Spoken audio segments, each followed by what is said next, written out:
Olá pessoal do canal Alimentando Corações, estamos iniciando aqui mais um episódio e hoje nossa convidada é muito especial e nós vamos abordar um tema que está na pauta da ordem do dia, que é a saúde mental.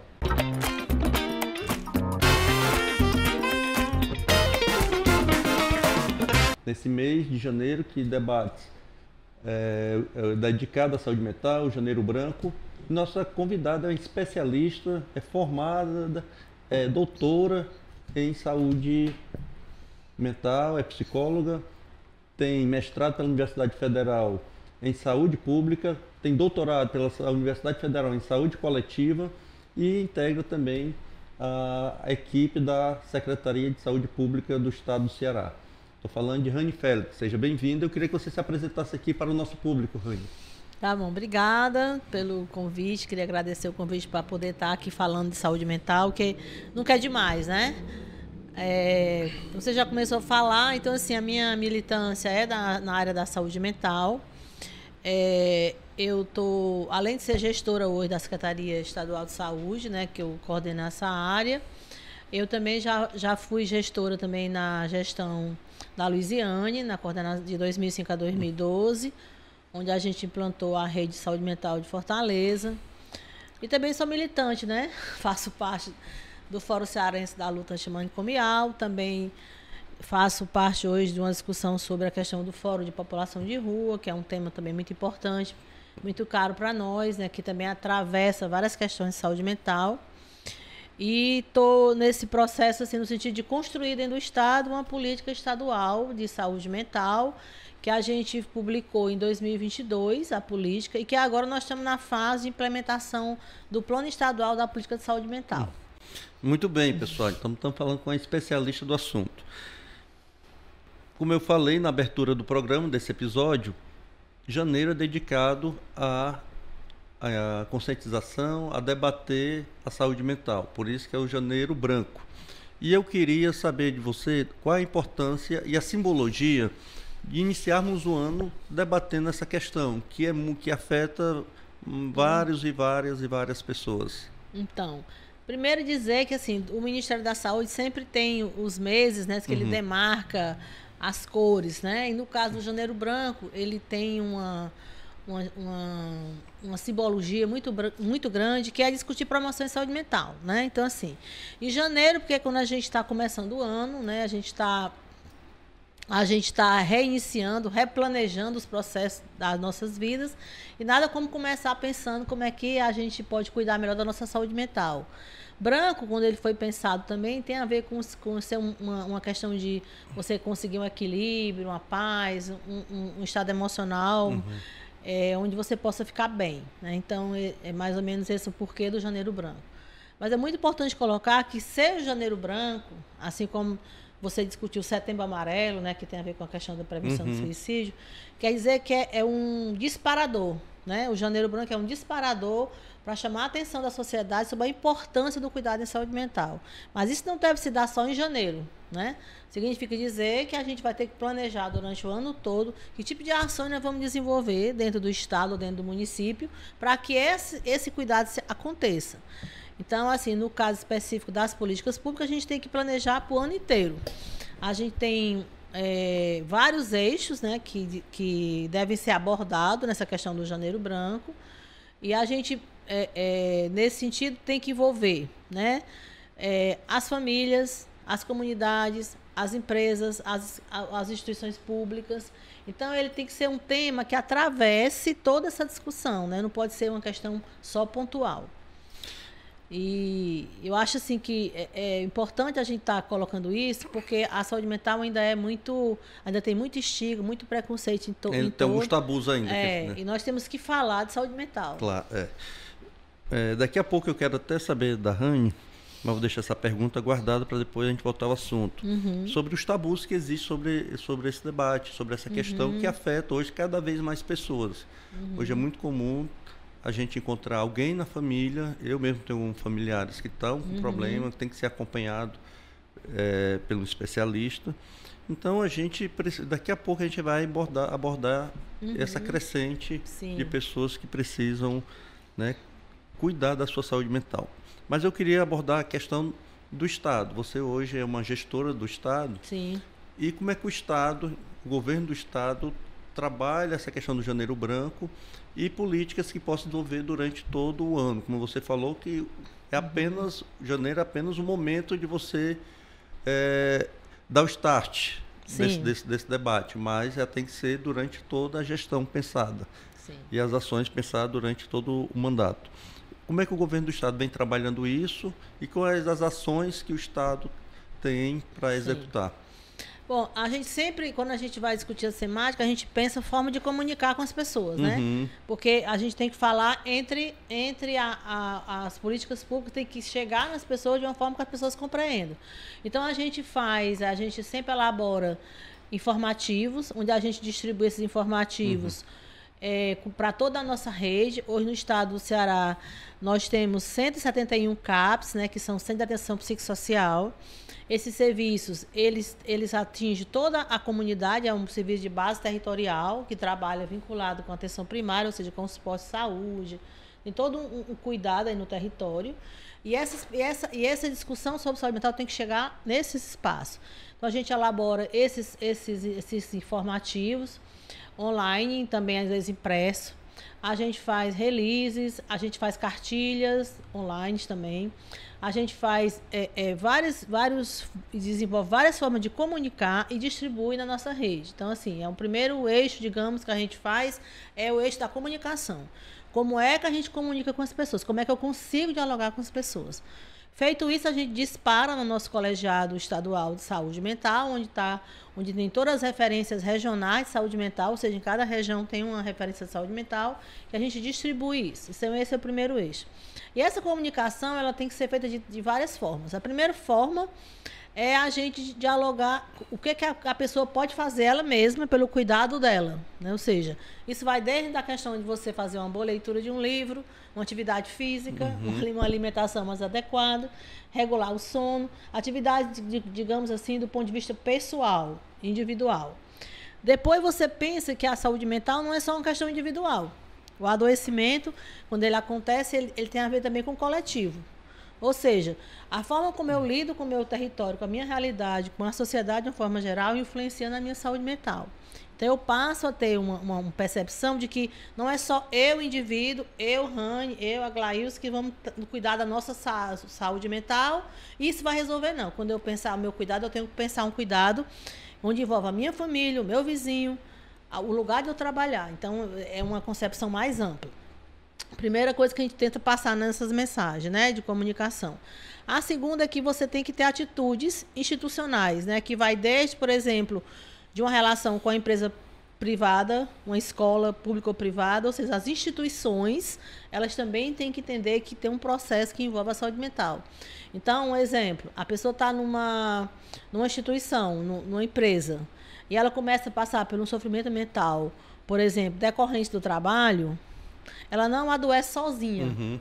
É uma empresa adoecedora ou então é uma empresa que escuta o trabalhador, por exemplo. Então, você pensa que esse cuidado em saúde mental se dá pelas escolhas individuais que a pessoa faz, mas também se dá pela relação que ela tem no espaço de trabalho, né? Então, a gente costuma dizer que você olha para o contexto onde a pessoa está inserida também, não só para o que ela é capaz de fazer sozinha, né? Então, você sai de um contexto individual, de isolamento, para eu mesmo cuidar de mim e ser empresário do outro, para um contexto coletivo. E o outro eixo, né, que também é muito importante, são as políticas públicas, né? Que tipo de políticas públicas eu posso fazer enquanto Estado para que, de fato, essa pessoa possa melhorar o cuidado e a qualidade de vida dela em saúde mental, de uma forma geral. Então, um exemplo que eu acho que é muito importante é que eu, no meu território, por exemplo, quando eu estou no serviço de saúde mental, dentro de um CAPS, e eu vou lá, e eu estou precisando de uma ajuda, porque eu estou com algum sofrimento mental grave, ali eu vou receber um atendimento de uma equipe multiprofissional, eu vou passar por um médico, eu vou passar por uma psicóloga, por uma equipe, mas eu preciso entender esse processo como um todo, como é que eu estou nesse contexto do CAPS como um todo. Então, é aquilo que a gente costuma dizer, a forma como o porteiro abre a porta a forma como a cozinheira entrega a água, a forma como o médico entrega o meu prontuário, a forma como uma pessoa me recebe, isso tem a ver com o meu cuidado em saúde mental. Por isso que a gente tem um indicador aparentemente simples, que é, por exemplo, discutir os projetos técnicos dos serviços. Mas a gente já sabe o que faz, né? Mas nem sempre é tão claro assim. Então, é preciso entender que desde o porteiro que abre a porta, que lhe recebe bem, até o médico que lhe atende, ou o psicólogo, ou assistente social, essa forma de acolher é saúde mental. Não é só uma receita que eu dou, uma medicação para a pessoa, né? Então, resumindo, a questão do cuidado em saúde mental e em relação à questão específica do Janeiro Branco, hoje, nesse ano, que hoje o tema é, eu acho bem interessante, né? Saúde mental ainda enquanto é tempo, significa dizer que nós temos que arranjar um tempo para cuidar da saúde mental. Então, a gente tem que pensar atitudes individuais, pessoais, atitudes coletivas, que envolvem atitudes institucionais e atitudes que envolvem o campo da política pública. Então, é bem... Perfeito, né? Perfeito. É bem complexo. Eu queria... Você hoje faz parte da gestão, sim, né, da gestão do governo do Estado, dentro da Secretaria de Saúde Pública. E como é que esse debate sobre a importância da saúde, de cuidar da saúde, de ter uma política pública, como você falou, que é importante para fazer o acompanhamento e o combate a problema de saúde mental, como é que isso vem evoluindo? Através de que ações o governo, porque também o governo, a gente conversava aqui, pessoal, antes, em off, de que os papéis dentro do sistema de saúde, dentro do SUS, são divididos. Responsabilidade, a responsabilidade dividida, a União, os estados e os municípios. Sim. Mas o Estado tem uma política voltada para a saúde mental. Como é que isso vem evoluindo dentro do Estado? Então, a gente tem um crescimento importante, um marcador importante nos últimos anos, que concluiu agora em 2022, que foi a gente publicar uma política estadual. Até então, a gente não tinha uma política estadual de saúde mental, álcool e outras drogas no Estado. Então, essa política foi publicada. Isso é um marco importante. Por que ela é importante? Porque ela vai dizer quais são os princípios, quais são as diretrizes para os municípios seguirem, né? Assim, o que deveria ser seguido. Claro que nós temos uma política nacional, né, que foi muito bem implementada, principalmente nos governos da Dilma e do Lula, uma política importantíssima, né, política nacional, mas aqui no Estado a gente não tinha ainda concretamente essa política. A política foi publicada e, a partir daí, toda a política pública tem um passo a passo. Né? Então, primeiro você constrói com a participação de todo mundo, depois você que tem um documento público, um diário oficial, ele é oficialmente uma política, você começa a parte 2, que é o plano de execução da política. Né? Então, nesse plano de execução da política, a gente pensa ações para as regiões. E o que é mais importante, né, nesse processo que o governo do Estado tem investido, né, e até o momento, e principalmente a partir de 2022, 2023, que é exatamente no cofinanciamento, por exemplo, dos leitos psiquiátricos, o leito psicossocial nos hospitais gerais. Ou seja, a pessoa passou por um sofrimento intenso e ela precisa de um cuidado, ela deve ser atendida no hospital geral como qualquer outras clínicas, né? Então, um exemplo disso, a ideia do Estado é fortalecer a saúde mental nas regiões. Um exemplo disso, concreto, é que em setembro de 2022 a gente abriu 8 leitos psicossociais no Hospital Regional do Litoral Leste, né? Nosso hospital regional lá. E lá tem uma enfermaria com 8 leitos, masculino e 4 feminino. No Hospital Geral, né? Mesmo hospital que faz um tratamento para câncer, também faz um tratamento para saúde mental. Para você ter uma ideia da eficiência disso, a gente tinha, nessa região lá, a gente conseguiu reduzir em 35% os encaminhamentos de pessoas da região do Litoral Leste para Fortaleza, região de Fortaleza, para o hospital nosso aqui, em 35% em um ano. Né? Ou seja, se você fortalece a saúde na região, você fortalece você fortalece a região, você amplia o cuidado. Então, um exemplo é isso. Então, o Estado tem feito todo um esforço para descentralizar, né, a saúde nas regiões. Esse é um exemplo, né? Uma outra coisa, Rani, essa coisa da saúde mental também, ela tem um viés ideológico. A direita tenta negar a ciência, a gente viu no desgoverno Bolsonaro, No governo de ultradireita do Bolsonaro, eles tentaram resgatar um debate que já tinha sido enterrado, que é a volta dos manicômios, toda uma política de internação forçada para pessoas com problemas de saúde mental.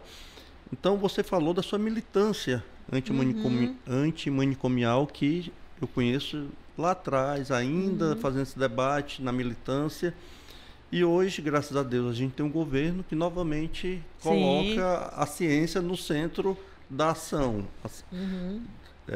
E coloca a ciência e a medicina como deve ser colocados. Então, essa questão, e aí tem um viés, a direita trata isso muitas vezes negando que há um problema de saúde. Eu queria que você fizesse um pouco a abordagem da importância dessa conscientização, de que é importante cuidar, colocando esse viés que você colocou, mas isso também tem a política envolvida nisso. Então, agora no governo Lula, a gente tem dito que a saúde mental voltou, né? Voltou porque ela foi extremamente sacrificada, né? Após o golpe da Dilma em 2017, quando o Temer assumiu, ele fez uma série de portarias que foi considerado, na época do movimento, um retrocesso muito grande, né? Então, uma das portarias que ele publicou, a 3588 de 2017, era uma portaria que tinha um retrocesso imenso, onde ia muito dinheiro para o hospitalar, né? E pouco dinheiro para investimento na rede de atenção psicossocial. E essa portaria, ela abriu margem, né, para várias dessas questões que a gente considera retrocesso. Então, a primeira ação, né, que a Sônia Barros, que é a nossa coordenadora do Departamento Nacional de Saúde Mental, ela fez e o governo Lula fez, a Anísia lançou, foi exatamente revogar essa portaria, né? Isso é um marco importante, porque é por isso que a gente fala que a saúde mental voltou, porque ela voltou a ter um perfil mais balizado pela reforma psiquiátrica, né? Que a reforma psiquiátrica, ela em nenhum momento, é bom esclarecer para as pessoas que em nenhum momento ela nega a internação, que algumas pessoas elas precisam realmente de internação em alguns momentos. Você colocou a experiência do hospital do Litoral Leste. Mas essa experiência de passar por um sofrimento intenso e ter que se internar, ela pode ser feita no hospital geral, né? Exato. Então, isso foi assim, isso é muito importante, essa concepção. E aí a gente volta com todo o gás em relação a isso. Também a gente teve um aumento de 27% dos custeios do serviço de saúde mental, que fazia mais de 6 anos que não tinha nenhum reajuste. Ou seja, a gente teve uma ampliação no custeio do serviço de saúde mental do Brasil todo. Claro que a gente precisa ampliar ainda mais, tanto é que o governo está se comprometendo em repensar um outro aumento esse ano, né, de custeio. Mas foi importante, né? E a gente voltou a dizer, olha, nossa diretriz da política nacional é a política da reforma psiquiátrica. E nós aqui no Ceará seguimos rigorosamente a política nacional do governo Lula. E aqui a gente está alinhado, sempre estivemos, né, aqui no nosso governo, o do Camilo e agora do Elmano, a gente sempre é muito alinhado. Mas era muito difícil fazer gestão, né, quando a gente tinha um governo que estava na contramão do que a gente estava aqui pregando. Então, acho que é um momento muito importante. E essa coisa da negação, né, da ciência, é um retrocesso sem fim, é algo que a gente não planejava viver nos anos 80, né, digamos assim, e a gente viu isso, né? Então, a gente voltou com essa concepção de ciência, a gente voltou querendo fazer balizado em dados reais, né? Eu acho que isso foi um avanço. Acho que a gente está querendo superar esse momento. É por isso que é muito importante conversar com as pessoas. Pessoas que estão em casa, que estão assistindo. Você precisa entender que não foi de graça que se construiu, né? Desde 2001, depois que foi lançada a Lei 10.216, a Lei da Reforma Psiquiátrica nesse país. Não foi de graça que conseguiu chegar até onde chegou, né? Nós tivemos um atalho aí de 2017 até 2022 que isso custou caro em todas as áreas da saúde, né? E agora é o momento da gente recuperar, né? Da gente conseguir... O mundo e o Brasil foi muito afetado até pela falta de política de combate na época da pandemia, voltando ao assunto do negacionismo do governo anterior, do governo Bolsonaro, que negou a pandemia, que vitimou aí mais de 700 mil mortes, isso oficialmente, e com certeza passou de 1 milhão de pessoas mortas, porque também entraram entraram não foram registrados subnotificação, né? Subnotificações. Então, muitos brasileiros perderam suas vidas e isso teve um impacto. Muitas crianças, inclusive, ficaram órfãos. Sim, isso. Muitas crianças sofrem, deve ter, e claro que ficou um impacto, né, na saúde mental dessas crianças, adolescentes que perderam pai. Teve famílias. Eu conheci um padre de uma paróquia onde eu cresci, me desenvolvi, que ele perdeu pai, mãe, 3 irmãos nesse período. Nossa. Isso um padre. Imagina se tivesse uma pessoa, um adolescente ou uma criança, o que isso não impactou na mente dessas pessoas. E a gente pegou o pós-pandemia, que teve problemas, muita gente com problemas de saúde, com saúde mental. Foi. Com várias variantes do que é os problemas da saúde mental. Como é que você, como especialista, se deparou com essa situação? Como é que o poder público...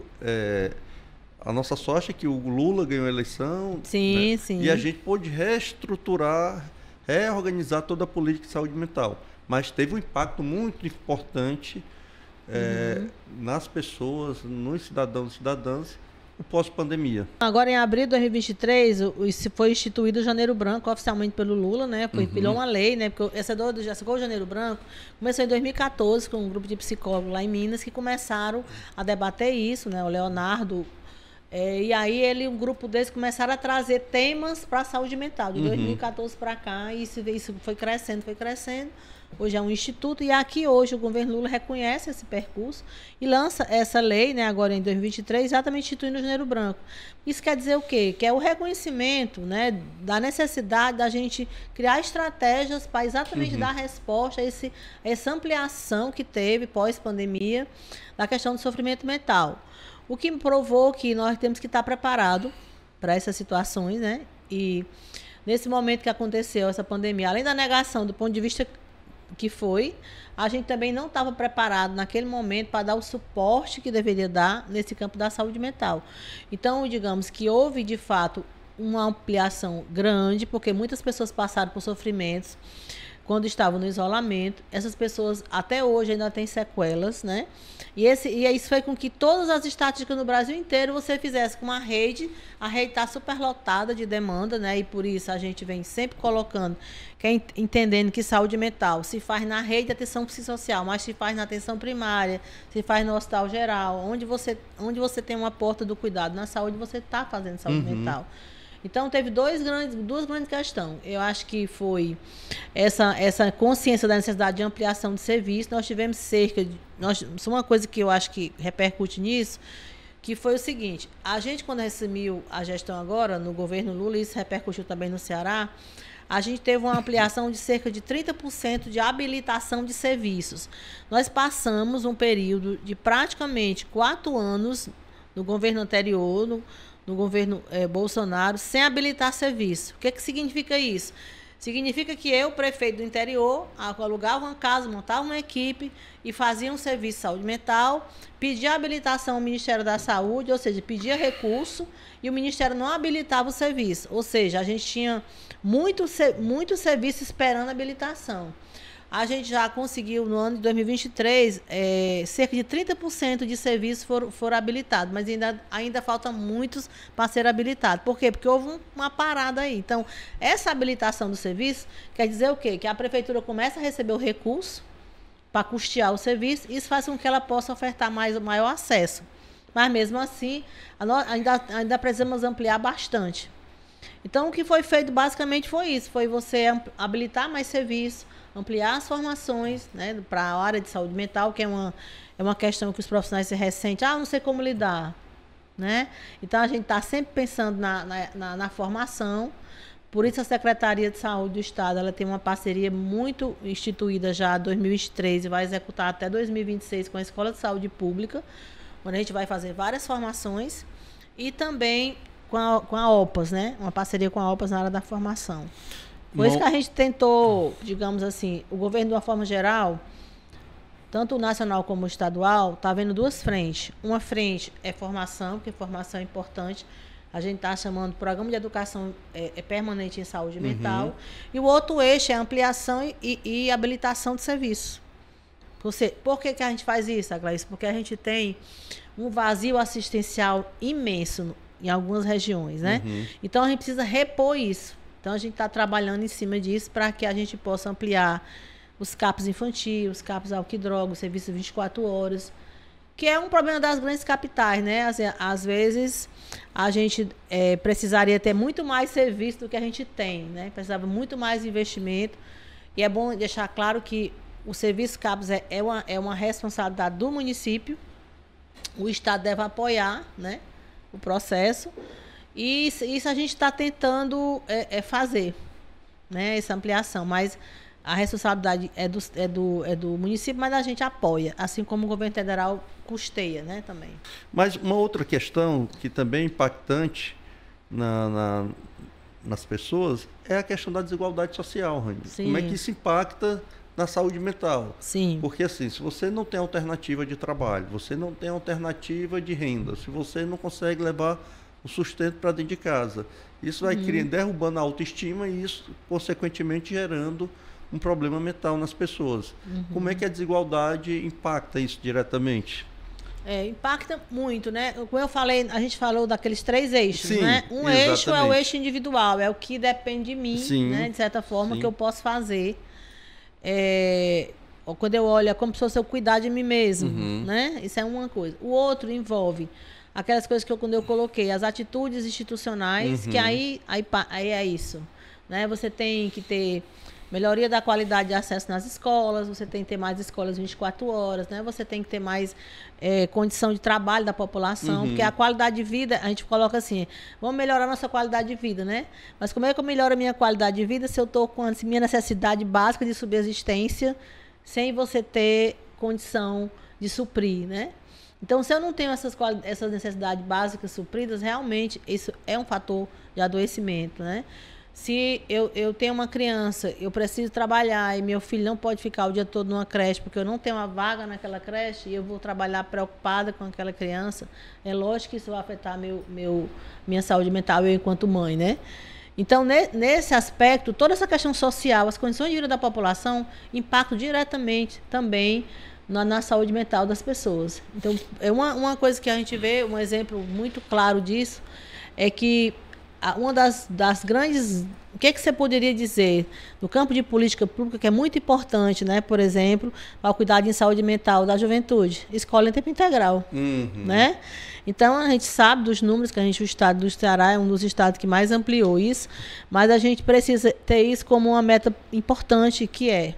Por quê? Porque você tem um adolescente que ele vai ficar o dia todo fazendo um investimento no aprendizado, né? Vai ter uma alimentação, então isso é importante. No sentido de que você vai dar um significado para a pessoa, né? Vai dar uma razão de ser. A gente tem aí, como você falou, uma das grandes questões, as crianças que ficaram órfãos, né? Por exemplo. Então, essas crianças, elas precisam de um cuidado em saúde mental. Sim, sim. Então, é importante... Aí que você pergunta, o que é que a gente faz? A gente tenta trabalhar com as prioridades. A gente tenta priorizar, na rede de saúde mental, a gente tenta priorizar essas pessoas que estão em sofrimento mental mais intenso, e elas precisam ser priorizadas como população específica e afirmativa, população que precisa de ajuda. Então, a gente fala da equidade, né? A equidade no SUS tem relação com isso, né? Então, mas nada justifica, a gente não pode ter uma concepção de que depende só de você. Não é assim, né? Assim como o meu adoecimento na minha família, eu adoeço e tem relação com a família, se eu adoecer no trabalho, também tem relação com o trabalho. Se eu adoecer na repartição onde eu trabalho, na instituição que eu trabalho, isso também tem relação com o todo. Então, se eu estou num espaço de necessidade básica, também isso vai impactar. Uma outra questão que eu queria abordar com vocês são... a gente vive no mundo contemporâneo, a gente conversava também aqui, antes de começar a gravação, a gente conversava aqui em off sobre as mídias sociais hoje, né? Os aparelhos eletrônicos, como as pessoas, a nova geração e a nossa geração mesmo é impactada por isso, acaba se tornando refém.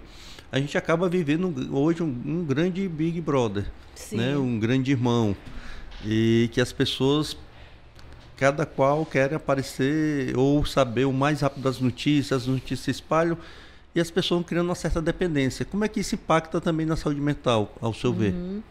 Assim, a gente, voltando um pouco, você perguntou anteriormente, eu preciso comentar, é que uma das coisas que pode ajudar nessa questão é a questão da solidariedade e da colaboração, né? Sim, sim. Entre as comunidades, entre os pares. Isso é uma coisa importante, porque assim, você pode ver comunidades que estão sempre extremamente fragilidade do ponto de vista da só sua condição de vida, populações chamadas vulneráveis, de uma condição A, mas quando ela tem uma estratégia de colaboração e de solidariedade, tem projetos sociais de inclusão, que escute as demandas e sofrimento da pessoa, essa pessoa ela tem essa fragilidade, essa vulnerabilidade tem um impacto menor do que em relação a uma população vulnerável que não tem nada, que não tem uma escuta coletiva, que não tem uma escuta de nada e que não tem nenhuma escape de solidariedade e de colaboração. Então, a colaboração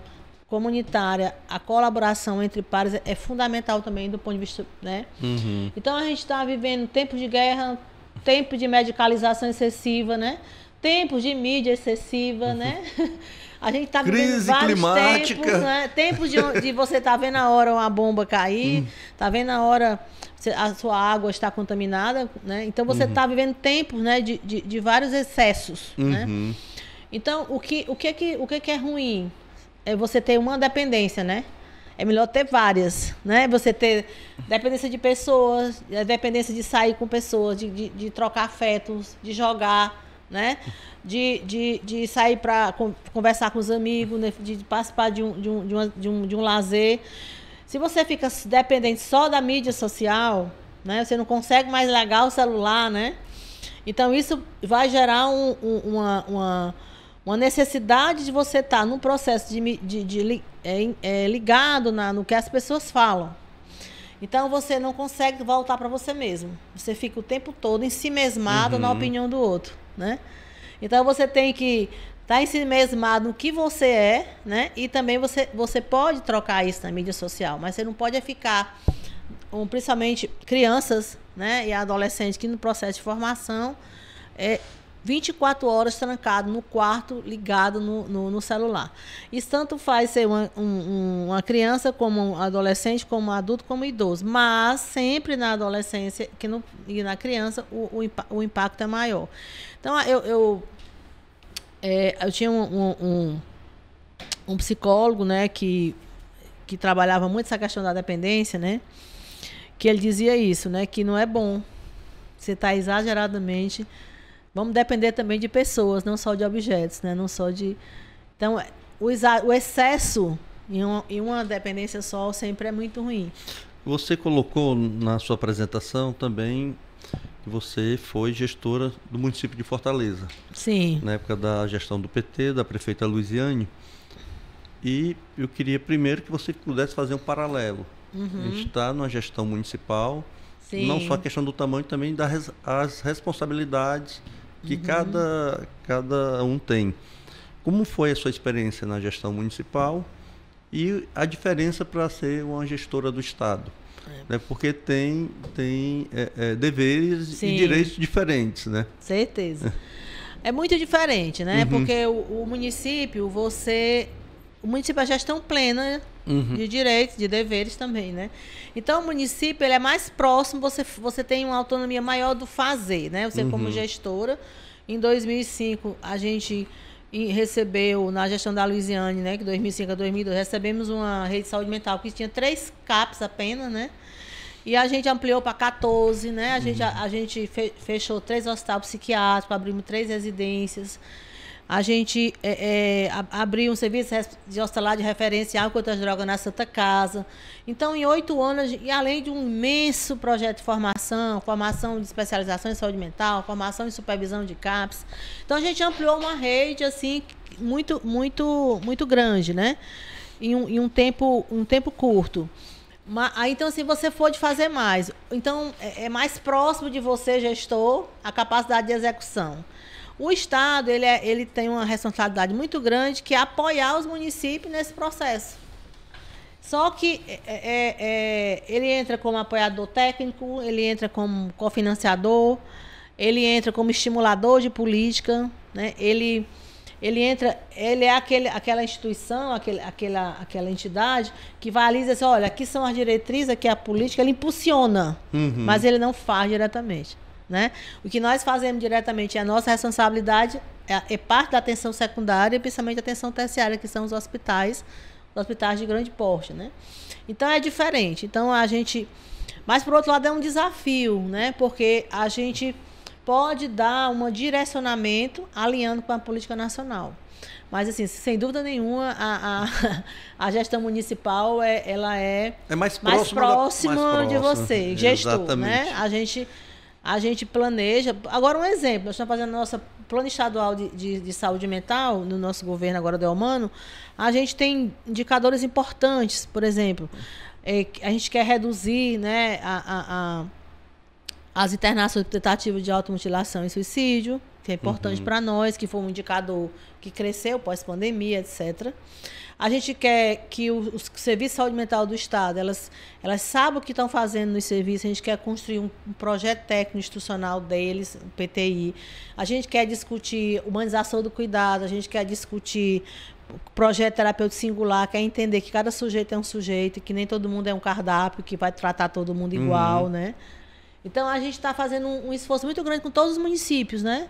Inclusive com o município de Fortaleza. A gente está se aproximando no sentido de estar orientando também nesse sentido. Acho que é função do Estado dar esse direcionamento, né? Esse técnico, né? E a gente está muito, muito motivada, viu? Para fazer e tudo. E há um compromisso também, né, do Elmano. Você sabe que o Elmano se comprometeu com a saúde mental desde o início, né? Sim. E está comprometido. A gente tem hoje alguns processos em andamento, né? Se você falou, eu esqueci de falar, mas já no governo Lula existia uma determinação do Conselho Nacional de Justiça, por exemplo, de fechar todos os manicômios do país. Nós temos hoje 1.842, se eu não me engano, pessoas morando ainda em hospícios, em manicômios, né? Manicômio judicial. Então, a gente vai fechar, né? E já a porta... Esse é do Estado, né? Como é do Estado, cabe a nós fechar esse manicômio e levar esses moradores de lá para as residências terapêuticas, né? Aí nós estamos fazendo esse processo. Então, isso é muito importante para nós. Aí a gente pode fazer mais diretamente.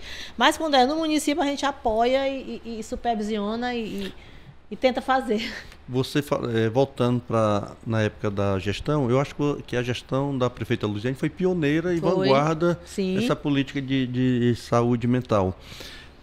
E hoje, na atual gestão municipal, há uma avaliação de alguns especialistas e parte da população que há uma desconstrução, uma falta de política nesse setor. Eu queria que você pudesse, né, dissertar sobre isso, a sua percepção, como é que está hoje a política de saúde no município de Fortaleza? Eu acho que nós temos que fortalecer algumas áreas, né? Uma das áreas é que a gente tem, por exemplo, ainda 27 moradores nos hospitais psiquiátricos do estado, que funcionam no estado. Além do hospital de Messejana que tem também o Nosso Lar, e tem também o Nosso Lar e o outro filantrópico, agora eu esqueci o nome, são 3, né? Nossos 3 hospitais psiquiátricos, que funcionam no município de Fortaleza, que a sede é Fortaleza, eles têm Nosso Lar, e os 3 hospitais, eles têm 27 moradores. Nós fechamos 3 hospitais, tiramos 36 pessoas, de 2005 a 2012. De 2005 a 2012, não foi mais aberto, né, assim, residências terapêuticas, está em processo de algumas... Está em processo aí em Fortaleza, mas concretamente nós não abrimos mais residências terapêuticas, que são moradias para pessoas egressas de hospital psiquiátrico. Então nós temos que tirar essas pessoas do hospital psiquiátrico. Nós estamos nessa luta desde 2017. Eu digo nós, que eu digo de uma forma geral, a população, né, os governos, mas a gente precisa tirar essa pessoa do manicômio. Isso é a responsabilidade de Fortaleza, né? Tem sido discutido formas, mas concretamente acho que isso é uma coisa que a gente precisa avançar. Então, nesse aspecto, eu acho que Fortaleza tem que correr com isso e inclusive, a gente está apoiando para que isso aconteça, mas isso é uma necessidade para ontem. Outra coisa também que eu acho que é importante, não só para Fortaleza, mas para todas as grandes capitais, é exatamente a ampliação de leite em hospital geral, né? Porque, principalmente para as pessoas que vão passar pelo primeiro sofrimento intenso, é muito importante que ela tenha essa possibilidade de que esses leitos sejam abertos, né? Isso é uma área. Outra área que eu acho importante é ampliar a formação, né? Formação na área de saúde mental. E aí a gente, juntamente com a Escola de Saúde Pública, estamos ofertando um leque de formações que a gente espera incluir também o município. Eu considero que precisa melhorar, né? E nós estamos abertos para ajudar nesse processo, né? Mas se você me dissesse os nó críticos, eu diria que eram esses, os principais. E, obviamente, você vê que, quando eu falei do vazio assistencial, por exemplo, nós temos muita necessidade de ampliação de CAPs infantil. CAPs que atendam crianças, né? E a gente realmente está muito lento nisso, né? Nós abrimos 2 CAPs, né? Em 2012 e 2012 para cá, apenas mais um foi aberto, né? Então, a gente, se fosse considerar que o serviço de saúde mental é um CAP para 70 mil habitantes hoje, né? Fortaleza tem 2,5 milhões de habitantes e tem 3 serviços de saúde mental. Né? É muito pouco para o que precisa. A vontade que tem é de correr e fazer, né? Se a gente estivesse no município, a gente estaria correndo. Se eu estivesse no município, eu estaria preocupado em ampliar a CAPS infantil, tirar os moradores dos hospitais psiquiátricos, 27, para isso a gente precisa de 3 residências, ampliar leitos em hospital geral e, principalmente, necessariamente, além de tudo isso que eu esqueci, era para ter dito primeiro, que é botar o serviço a funcionar 24 horas, né? Que hoje, infelizmente, a gente não tem em Fortaleza nenhum serviço que atenda pessoas com transtorno mental que funcione 24 horas. Eu mesmo abrimos um, né? E na Regional 2, né? E deixamos 3, né? Funcionando na área de 4 CAPs 24 horas. E hoje nós só temos 2 AD em Fortaleza, né? Para pessoas que fazem uso de álcool e outras drogas, mas nós não temos nenhum CAPS para transtorno mental. Claro que Fortaleza está planejando abrir e a gente está ajudando e tudo, mas concretamente a gente não tem. Então, eu também faria isso. Ó, pessoal, aqui a doutora Rani já deu aqui o esboço do que vai ser o nosso programa de governo para a Prefeitura de Fortaleza. Não, eu gostaria muito estou disponível para Fortaleza para ajudar. A gente está aí toda hora com o pessoal, entendeu? Independente de qualquer coisa, a nossa função é ajudar. Mas a gente, se você me perguntou o que eu faria... Não, perfeito. Isso aqui é um programa de governo já. Eu tenho que responder, né? E aí, Rani, primeiro te agradecer muito por atender o nosso convite. E nós estamos encerrando, pessoal, o programa, e eu queria pedir a você que pudesse se inscrever no nosso canal Alimentando Corações, e pudesse dar um like. Você que vai nos assistir, curta nosso programa e dê um like da conversa. Eu esqueci de dizer uma coisa muito importante, não sei se dá para falar. Não, dá sim. Eu vou passar para você. Não, eu ia dizer que a gente está nessa questão da discussão da promoção da saúde mental, né? Como a gente já colocou, os 3 eixos, né? Individuais, institucionais e políticas públicas. Nós estamos desenvolvendo um termo de parceria com a Secretaria de Cultura do Estado. Nós estamos discutindo ali uma parceria com o Dragão do Mar, está em processo embrionário ainda, mas nós temos que fechar isso, porque dentro dessa ideia de que o Janeiro Branco é o ano todo, o Setembro Amarelo é o ano todo, a gente está querendo resgatar essa discussão sobre arte, saúde e cultura como sendo uma grande sacada da história da promoção da saúde mental. A gente está discutindo com o pessoal do Dragão do Mar, né? Mas queremos ampliar, então isso é muito importante. Essa experiência, não sei se você se lembra, essa experiência nós fizemos na rede de saúde mental, porque nossa rede tinha 24 artistas, né? Sim, eu também resgataria os artistas. Lembro. E aí era muito legal isso, porque você trazia uma perspectiva de que saúde mental não é só medicalização, nem queixa-conduta. É também qualidade de vida, é também arte também. Então a gente vai estar fazendo isso. E isso é importante para quê? Para a gente ter todo mês uma discussão, um tema de assistir no teatro, assistir uma peça, um filme, um debate. E a outra questão que eu também esqueci de dizer, não posso esquecer de dizer que é importante, nós estamos com as parcerias aí com o Rino lá no Movimento Ambiental Comunitário do Bom Jardim, vocês conhecem, Porque nós estamos querendo trabalhar também essa questão das PICs, né? A ideia das práticas alternativas e complementares, como sendo, você sabe que o movimento faz há muito tempo, nós estamos querendo fazer, entendendo também na mesma concepção de que cuidar do corpo e da mente juntos, né? Então, as práticas integrativas e complementares, nós temos experiência muito interessante no Estado. Nós temos aí a Verinha Dantas, né, com a Ciranda da Vida, nós temos o Rino, nós temos o Adalberto, nós temos verdadeira criação, né, de projetos sociais envolvendo essa questão das práticas. Isso é muito importante, a gente quer resgatar isso. Então, eu achava que era importante pontuar isso, para deixar claro quais são os grandes eixos. Perfeito, né? Perfeito, Rani.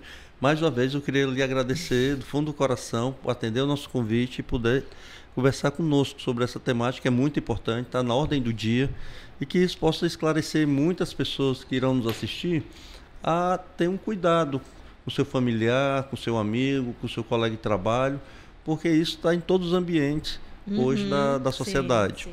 E eu queria passar para você fazer as considerações finais para a gente encerrar esse episódio do Alimentando Corações. É só para dizer, para alimentar corações e mente, né? A gente tem que arrumar um tempo, né?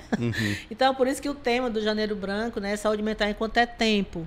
Porque a gente tem tempo para várias coisas, às vezes não tem tempo para cuidar da nossa saúde mental, né? E aí a saúde mental, como eu já deixar bem claro, que se faz na troca de afetos, nas participações, nas colaborações, enfim, nas energias positivas.